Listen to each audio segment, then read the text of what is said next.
और यहाँ पर आपको खबर दें कि बेनज़ीर भुट्टो मेडिकल यूनिवर्सिटी लाड़काना में दोबारा जाली भर्तियां। प्रोफेसर अनीला अताउर रहमान के ओहदा छोड़ते ही सैकड़ों की तादाद में दोबारा जाली भर्तियों का स्कैंडल सामने आया है।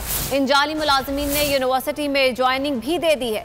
रजिस्ट्रार प्रोफेसर अब्दुल रऊफ खासखेली और साबका वाइस चांसलर ने भी जाली भर्तियों की तस्दीक की है। शहजाद अली से भी मजीद जानने की कोशिश करेंगे। यहाँ पर आपको बता रहे हैं बेनज़ीर मेडिकल कॉलेज में जाली भर्तियों का ये मामला है। मजीद क्या तफसीलात हैं जानेंगे बोल न्यूज़ के नुमाइंदा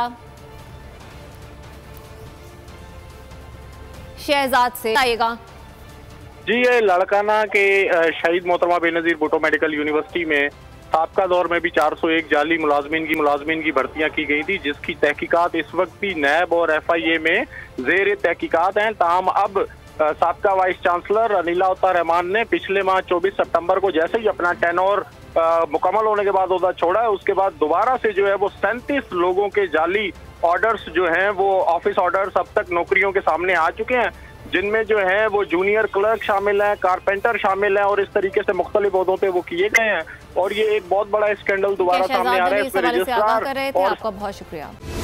सबसे बड़ी कवरेज, सबसे बड़े पैनलिस्ट, हमने तो बड़ी PMLN के वार सहे, वो भी बिला वजह। सबसे ज्यादा रिपोर्टर्स। इलेक्शन कमीशन की जानिब से कोई इंतजाम इतने अच्छे तरीके से नहीं किए गए।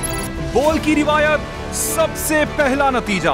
अहम खबर है बहावलनगर भी कप्तान का PTI कामयाब, मुकम्मल गैर हतमी गैर सरकारी नतीजा सिर्फ बोल न्यूज पर। लम्हा बा लम्हा इलेक्शन की खबर सिर्फ बोल पर। सब्सक्राइब करें और बेल दबाएं ताकि कोई खबर रह न जाए।